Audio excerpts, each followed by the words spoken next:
Shri Venkateswara gold తాకట్టులో ఉన్న మీ బంగారాన్ని విడిపించి కొనబడును.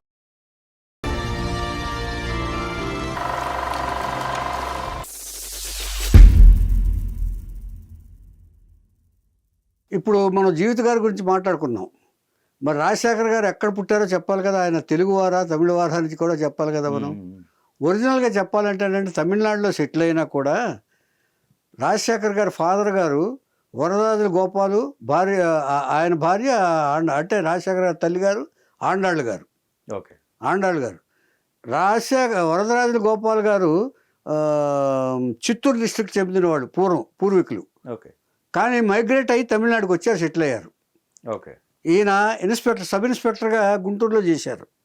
అందుకని తెలుగు బాగా వచ్చు. అందుకని తెలుగు బాగా మాట్లాడతారు ఇంట్లో కూడా. ఓకే. తెలుగు నుంచి అప్పటి నుంచి ఆ తర్వాత నుంచి తమిళనాడులో సెటిల్ అయిపోయారు మొత్తం. అక్కడే ప్రమోషన్స్ అన్నీ వచ్చి తమిళనాడులో సెటిల్. ఈ పిల్లల ఎడ్యుకేషన్ రాజశేఖర్ గారిని చదివించి ఎంబీబీఎస్ చదివించి చేశారు. ఇతనికి ఒక తమ్ముడు ఉన్నాడు, అతను కూడా సినిమాల్లో నటించి సినిమాలు తీయటం ఇదన్నీ చేసేవాడు. ఆయన తర్వాత చనిపోయారులేండి ఆయన. రాజశేఖర్కి ఒక తమ్ముడు సెల్వ. ఏమండి అలాగా ఈ ఇదైన తర్వాత వీళ్ళు తమిళనాడులో సెటిల్ అయ్యారు మొత్తం. ఇక రాజశేఖర్ గారండి 4th ఫిబ్రవరి 1962లో లక్ష్మీపురం తమిళనాడులో జన్మించారు. లక్ష్మీపురం అనే ఊళ్ళో ఆయన జాబ్ చేస్తుండగా తండ్రి. ఓకే. ఏమండి తర్వాత ఈయన పుదుమై పెండ్ అనే సినిమాతోటి సినీ ప్రవేశం చేశారు రాజశేఖర్ గారు 84లో. తర్వాత విజయకాంత్తో కూడా చేశారు ఆయన, ఎవరు రాజశేఖర్ గారు. అలా వరుసగా తమిళ సినిమాలు చేస్తుండగా అప్పుడు జీవిత గారితో ఒక సినిమా రామరాజన్ డైరెక్షన్లో చేస్తుండగా వాళ్ళకి ఫ్రెండ్షిప్ అయింది, అది వేరే విషయం. ఏమండి ఇక ఈయన ఎక్కువగా ఎంకరేజ్ చేసింది మన టి కృష్ణ గారండి. వందే మాత్రం సినిమాతో తెలుగులో స్టార్ట్ చేశారు ఆయన, టి కృష్ణ గారికి. అది తర్వాత ప్రతిఘటన, రేపటి పౌరులు, తర్వాత కోడి రామకృష్ణ స్టేషన్ మాస్టరు, తర్వాత విశ్వనాథ్ గారు శృతిలయలు, విశ్వనాథ్ గారు దీంట్లో కూడా యాక్ట్ చేశారు ఆయన రాజశేఖర్ గారు. ఇలాగ వరుసగా దాదాపుగా 80 సినిమాల్లో యాక్ట్ చేశారండి ఆయన. ఆ తర్వాత ఈ కోడి రామకృష్ణ సినిమాలో దీంట్లోనే యాంగ్రీ యంగ్ మ్యాన్గా వచ్చాడు ఆయన అంకుశం ద్వారా. అవును. ఆ తర్వాత అలాంటి పాత్రలు వచ్చినాయి. తర్వాత రాఘవేంద్రరావు గారు రొమాన్సిక్ సినిమాలకి తీసుకొచ్చారు ఆయన. తర్వాత అన్ని జోనర్స్లో కూడా చేశారు ఆయన. విశ్వనాథ్ గారి జోనర్లో చేశారు ఆయన శృతిలయల్లో. ఆయన మ్యూజిక్ ఇన్స్ట్రుమెంట్ వాయించేవాళ్ళు. ఇలాగా దాదాపు 80 సినిమాల్లో చేశారండి. తర్వాత వీళ్ళకి ఒక రాజశేఖర్ గారికి ఒక స్కూల్ నడిపారని విన్నానండి, చారిటబుల్ ట్రస్ట్, ఫ్రీ ఎడ్యుకేషన్ కోసం. వీళ్ళు ఈ మంచి పనులు కూడా చేశారు వీళ్ళు. జీవిత రాజశేఖర్ ఇద్దరు కలిపి ఒక స్కూల్ పెట్టి ఈ ఫీజులు ఇది రిస్ట్రిక్షన్స్ లేకుండా కన్సెషన్ తోటి స్కూల్ నడిపారని విన్నాను. ఇప్పుడు ఉందో లేదో తెలియదు నాకు. ఎంఎస్ రెడ్డి గారు సినిమా తీయటానికి ఆర్టిస్టుల కోసం చూస్తున్నారు. ఆయన ఈ రాజశేఖర్ని హీరోగా ఫిక్స్ చేశారు. ఏమండి అది జీవితని హీరోయిన్గా ఫిక్స్ చేశారు. జీవిత అంటే అప్పట్లో ఎంఎస్ రెడ్డి గారు తమిళ సినిమాలు బాగా డబ్బింగ్ సినిమాలు కూడా చేశారు. ఎంఎస్ రెడ్డి గారు బిగినింగ్ లో మనం చెప్పుకున్నాం. అవును, కోడి రామకృష్ణ గారి సినిమా. ఇది కోడి రామకృష్ణ తలంబరాలు సినిమా. టైటిల్ కూడా చూడండి, వీళ్ళిద్దరు కలపడానికి అయినట్టుగా ఫస్ట్. కరెక్టే, మీరు అన్నది కరెక్ట్. ఇంకేదంటే తలంబరాలతో వీళ్ళ కాంబినేషన్ స్టార్ట్ అయింది కాబట్టి ఇక్కడ వచ్చినప్పుడు ఏం చేసేదంటే ఆవిడకి జ్వరం వస్తే ఈయన వైద్యం చేసేవాడు. ఈ సినిమా టైంలో, తలంబరాల టైంలోనే వైద్యం వస్తే డాక్టర్ కాదు అయినా ఇమ్మీడియట్గా శ్రద్ధ వహించి ఆ అమ్మాయి వెల్ఫేర్ చూస్తూ రెస్ట్ తీసుకోవాలి, అది చేయాలి చెప్పి సలహాలు ఇస్తూ వైద్యం చేశాడు ఈయన. అలాగే ఈ సినిమాలు జరుగుతున్న టైంలోనే ఒకసారి రాజశేఖర్ గారికి యాక్సిడెంట్ అయితే ఆ తర్వాత జరిగింది ఇది. ఏమండి ఇలాగ ఆ తర్వాత ఆహుతి శ్యాంప్రసాద్ రెడ్డి వచ్చాడు. ఆయన శ్యాంప్రసాద్ రెడ్డి కూడా ఈ కాంబినేషన్తో సినిమా తీశాడు. సక్సెస్ఫుల్ కాంబినేషన్ కదా, వరుస హిట్లు. ఆ తర్వాత సెన్సేషనల్ ఫిల్మ్ అంకుశం, దాంట్లో వీళ్ళిద్దరే కాంబినేషన్. అప్పుడు ఒక యాక్సిడెంట్ అయితే ఈ రూమర్స్ బాగా ఇంటికి పాకినాయి. వీళ్ళిద్దరూ బాగా మాట్లాడుకుంటున్నారు, వీళ్ళిద్దరూ చాలా క్లోజ్గా ఉంటున్నారు, రేపు ఫ్యూచర్లో ఏదైనా జరగవచ్చు అనే వార్తలు ఇంటికి వెళ్తే తల్లి అడిగింది, చెప్పాను కదమ్మా నీకు, నేను ఆయన ధోరణి ఉంటుంది కదా, చెప్పాను కదమ్మా నేను ఎప్పుడు సినిమా అమ్మాయిని చేసుకోను అని. ఇప్పుడు ఈ అమ్మాయి కూడా విని నేను ఓపెన్గా చెప్పాడు, అదే నేను సినిమా అమ్మాయిని చేసుకోనని మా తల్లికి మాట ఇచ్చాను అని చెప్పేసి ఈ అమ్మాయి కూడా తెలుసు. అంటే ఇక ఆశ పెట్టుకోక్కర్లేదని ఈ అమ్మాయి కూడా అనుకుంది. ఈ అమ్మాయి కొంచెం ఫీలింగ్ కలిగింది. ఓకే ఎవరికి? జీవిత గారికి. ఫీలింగ్ ఉన్నా కూడా అది దాచుకున్నారు వాళ్ళు. ఓకే ఇచ్చేది బికాజ్ ఎవరి పద్ధతి, ఎవరి కుటుంబానికి వాళ్ళు మర్యాద ఇవ్వాలి. అలాగే ఇంట్లో కూడా హెచ్చరించారు ఆయన. మరి స్టేట్మెంట్ ఇచ్చారు కదా, సినిమా అమ్మాయిని పెళ్లి చేసుకోను, నేను మా అమ్మ చెప్పిన అమ్మాయిని పెళ్లి చేసుకుంటాను, నువ్వు ఏదో ఆశపడుతున్నట్టున్నావు, నిన్ను ఎలా చేసుకుంటాను అనుకుంటున్నావు అని చెప్పేసి జీవితాన్ని హెచ్చరించారు వాళ్ళు, మన ఇంట్లో తల్లిదండ్రులు. అటువంటిప్పుడు బాగా చూద్దాం అని అనుకున్నారు.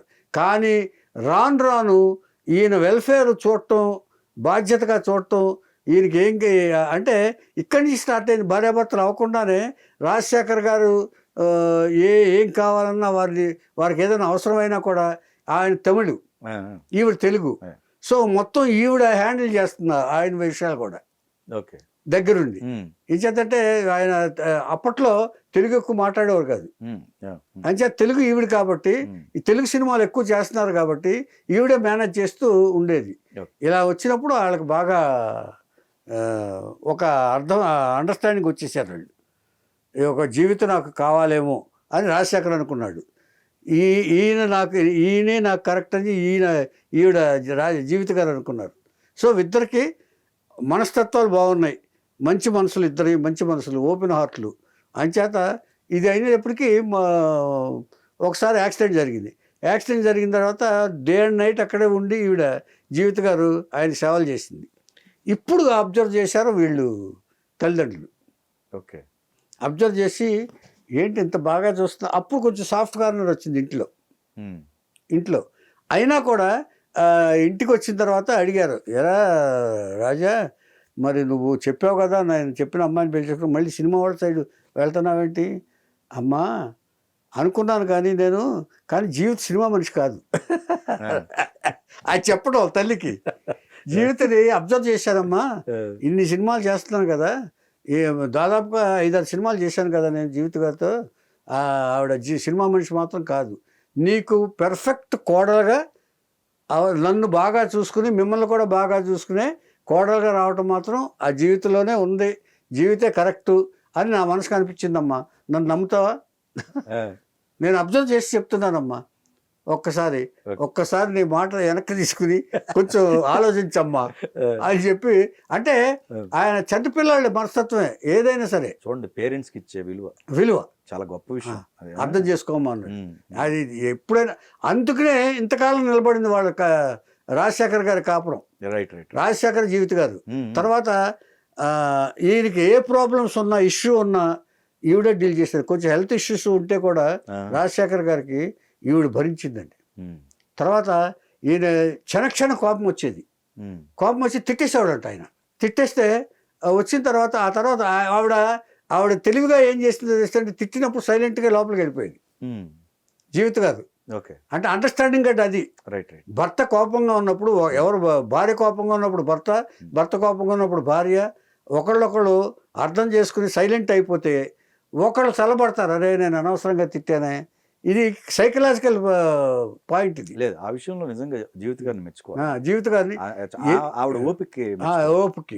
అలాగే ఈ మా ఇష్యూలు చిరంజీవి గారితో కూడా ఈయన ఈ సినిమాలు చేస్తుంటే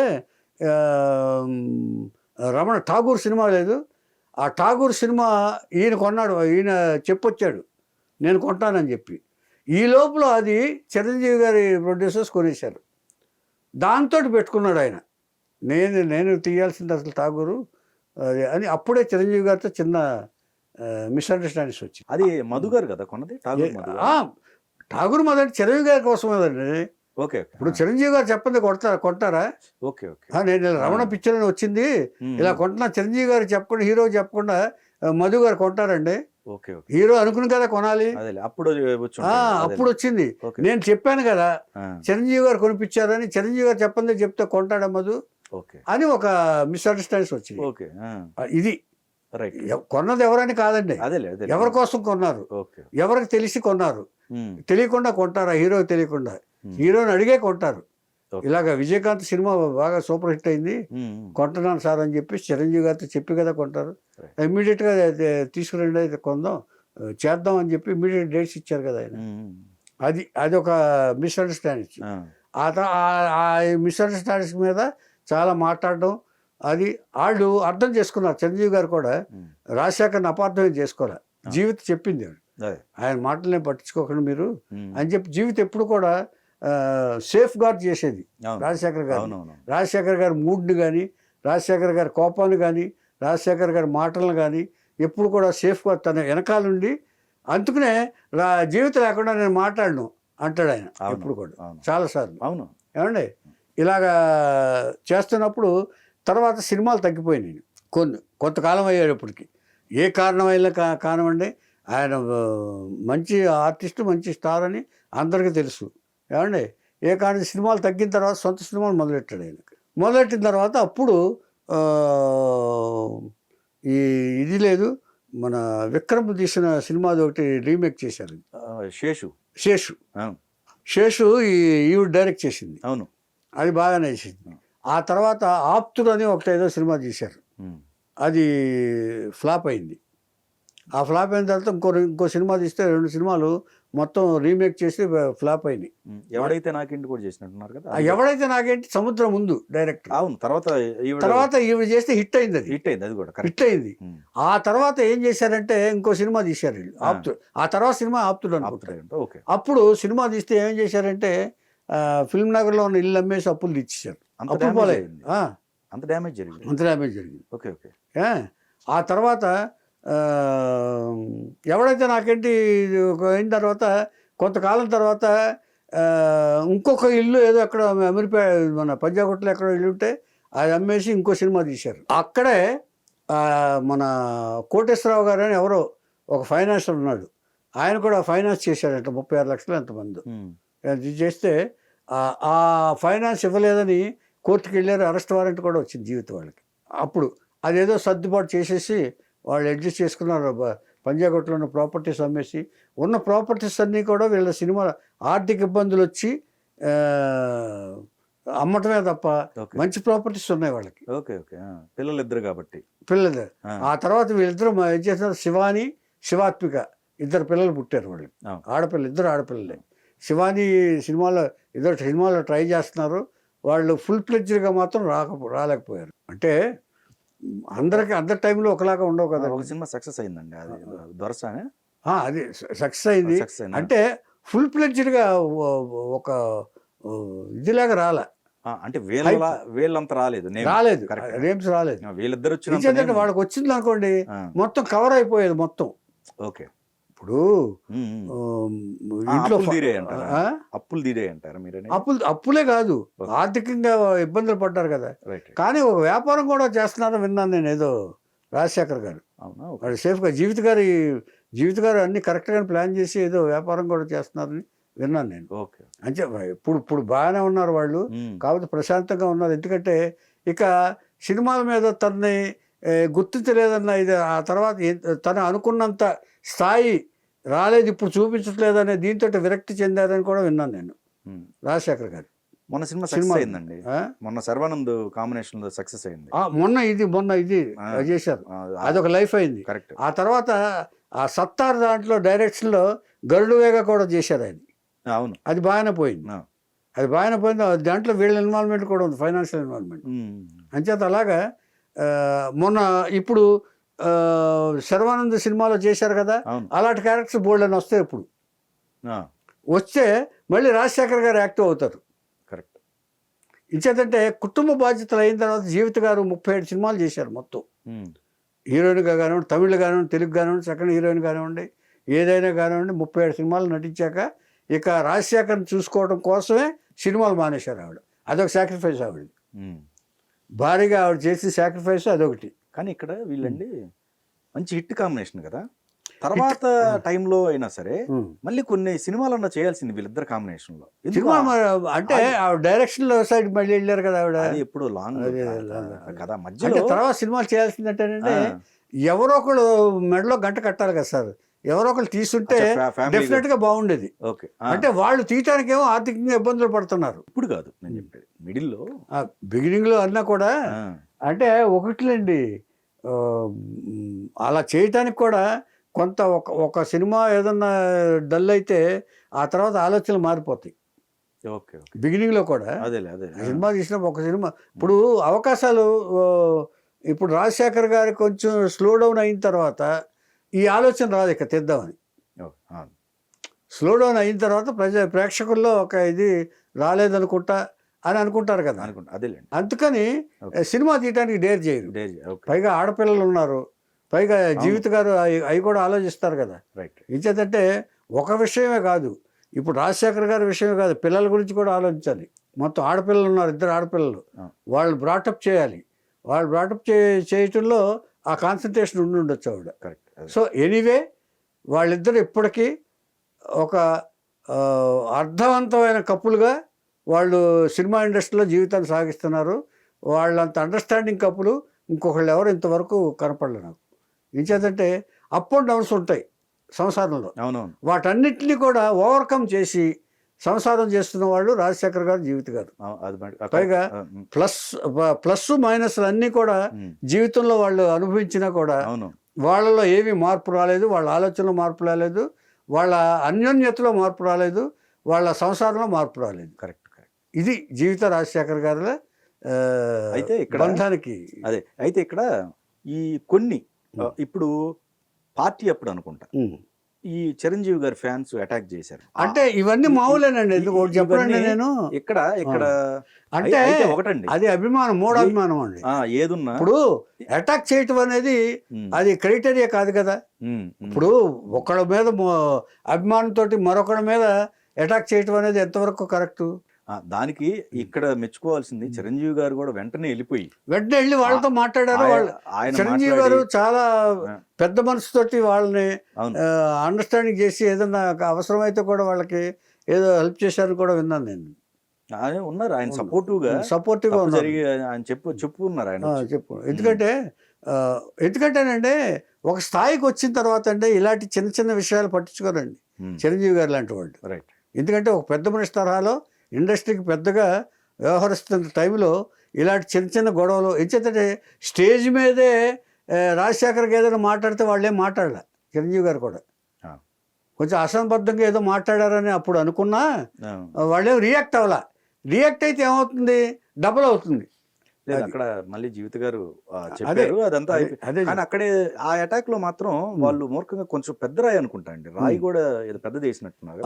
వేసిన అది ఈ ఫ్యాన్స్ ఇది అది దాని గురించి మనం ఒక రకంగా అది పొలిటికల్ రైవ్ ఇదండి, ఇద్దరి మధ్య జరిగింది కూడా పొలిటికల్ అవ్వచ్చు కానివ్వండి, అది అడ్వైజబుల్ కాదు కదా మనకి. కరెక్ట్. ఇచ్చేదంటే ఎవరో చేశారని దాన్ని వీళ్ళకి ఆపాదించుకోవడం కూడా మనకు కరెక్ట్ కాదు. అవును, అది వాళ్ళ మీద అభిమానంతో వీళ్ళు తీసుకున్న చర్య. వాళ్ళు వద్దంటారు, వాళ్ళు ఏమంటారేంటి? అవును, వాళ్ళు ఏమంటారు ఎప్పుడు కూడా, వాళ్ళు ఎప్పుడు ఫ్యాన్స్ని అలాగా ప్రోత్సాహపరచరు వాళ్ళు. కాకపోతే ఏంటంటే వీళ్ళంతటి వీళ్ళే ఆవేశం తెచ్చుకుని ఇదో చేస్తారు వాళ్ళు. అంచేత ఇలాంటివి జరుగుతూ ఉంటాయి. దీన్ని పెద్దగా పట్టించుకోవాల్సిన అవసరం లేదు. మళ్ళీ ఆయన సినిమాలు చేస్తారు, సినిమాలు చేసి వాళ్ళు బాగుంటారు అంటే జీవిత గారు కరెక్ట్గా ప్లాన్ చేస్తారని నేను అనుకుంటున్నాను. ఇక్కడ ఇంకోటి అండి, ఇక్కడ హిట్స్ విషయంలో చూసుకున్నట్టయితే రాజశేఖర్ గారి రాఘవేంద్రరావు గారికి సినిమాలు ఎక్కువగా హిట్స్ పడినట్టున్నాయి కదా. రోజు సినిమాలన్నీ కూడా. అవును, అప్పుడే రొమాంటిక్ వచ్చింది. ఆయన రాజశేఖర్ గారు ఎప్పుడు కూడా ఎమోషనల్ క్యారెక్టర్స్ ఎక్కువ చేస్తారు అనేది పేరు నుంచి బయటపడేసింది రాఘవేంద్రరావు గారి అల్లరిపీడి తోటి. అంటే ఇద్దరు హీరోయిన్స్ తోటి ఒక రకంగా మల్లెమాల బ్యానర్ అదొకటి. అవును, వాళ్ళకి హిట్స్ పడ్డాయి, వరుస 3 హిట్స్. అవును, 3 హిట్స్ పడ్డాయి. పైగా కోడి రామకృష్ణ కాంబినేషన్ బాగా సక్సెస్ అయింది. దాని తర్వాత రాఘవేంద్రరావు గారు ఇట్లా కొన్ని అప్పుడు సినిమాలు చేసినన్ని శ్యాంప్రసాద్ రెడ్డి గారు అసలు వదల రాజశేఖర్ గారిని. ఎవరో డైరెక్టర్తో స్టార్ట్ చేసినా కూడా ఆవేశం అనో ఇంకోటి ఏదో ఉంది, అది తీసినా కూడా మళ్ళీ కోడి రామకృష్ణ గారే తీశారు. అంకుశం అంకుశంగా తర్వాత తర్వాత ఓకే ఇంకో ఓకే ఓకే ఆగ్రహం ఆగ్రహం ఆగ్రహం ఓకే ఆగ్రహం కూడా తీశారు. అవునవును వేరే అంచేత వరుస, ఎందుకంటే ఒక పోలీస్ ఆఫీసర్ వేశారంటే పోలీస్ ఆఫీసర్ వేషానికి క్రెడిట్ తీసుకొచ్చింది రాజశేఖర్ గారు అంటే అతిశక్తి కాదు. ఆయన అంటే ఆయన ఎమోషను, ఆయన ఏది ఒక ఆఫీసర్గానే నిజాయితీగా చేయలేకపోతున్నాననే బాధను వ్యక్తపరిచిన తీరు హ్యాట్స్ ఆఫ్ టు రాజశేఖర్ గారు. ఆ పోలీస్ ఆఫీసర్ క్యారెక్టర్లు జీవించాడు ఆయన. అక్కడి నుంచి ఆయనకి స్టార్డమ్ వచ్చింది ఆయనకి. ఏది అంకుశంలో ఎక్కడ ఆయన స్ట్రగుల్ పట్టడం, రాజశేఖర్ పెర్ఫార్మెన్స్ వైజ్గానండి ఆయన చాలా మెచ్యూర్డ్గా నటించారండి అప్పట్లో సినిమాలు అయ్యే కొద్దీ. బికాజ్ ఈజ్ ఎ డాక్టర్ కాబట్టి, ఎడ్యుకేటెడ్ కాబట్టి బాగా అండర్స్టాండింగ్లో ఆ మీసాలు పెడితే అసలు వండర్ఫుల్ జెస్చర్ అండి ఆయనకి, రాజశేఖర్ గారికి. అంచేత ఆయన ఇప్పటికీ ఎప్పటికైనా సరే ఆయన మళ్ళీ నేను ఏ క్యారెక్టర్ అయినా వేస్తాను అని అనగలిగితే చాలా సినిమాల్లో, యూత్ సినిమాల్లో ఆయన వస్తారు మళ్ళీ. ఆల్రెడీ స్టార్ట్ చేశారు, ఇంకా వస్తారు. రైట్. నిజేదంటే రాజశేఖర్ గారు is not an ordinary artist. అంచేత అన్ని పండిపోయిన ఆర్టిస్ట్ ఆయన. అంచేత వాళ్ళు కష్టపడి ఇంకో కథ రాసుకుని జీవిత గారు మళ్ళీ సినిమా తీసినా కూడా బాగానే ఉంటుంది వాళ్ళు. అది తర్వాత ఈవిడ ఈ పెహ్లాజ్ నిహలాని ఈ జీవిత గారు సెన్సార్ సర్టిఫికేషన్లో మెంబర్గా ఉన్నారు ఆయన ఇప్పటికి. ఇలాగ వీళ్ళు జీవిత రాజశేఖర్ గారిది ఇలాగ వీళ్ళు. ఇంకొక విషయం ఏంటంటే రాజశేఖర్ గారు, నేను చెప్పాను కదా తల్లికి మాట ఇచ్చారు సినిమా వాళ్ళని చేసుకోనని. అప్పుడు ఈయన పోలీస్ ఆఫీసర్గా ఉన్నాడు కదా. ఈ పోలీస్ ఆఫీసర్గా ఉన్నప్పుడు శ్రీదేవి ఫాదర్ అయ్యప్ప గారికి తెలుసు ఆయనకి. శ్రీదేవి ఫాదర్ అయ్యప్ప గారు పోలీస్ ఆఫీసర్ గారు వాళ్ళు కలుసుకుంటూ ఉండేవాళ్ళు. అయ్యప్ప గారికి ఏమనిపించేదంటే వీళ్ళ మంచి ఫ్యామిలీ, డాక్టర్ చదువుతున్నాడు కుర్రాడు, మా శ్రీదేవిని ఈయనకి ఇచ్చి పెళ్లి చేస్తే బాగుంటుంది అని చెప్పి కన్సల్ట్ చేశాడు.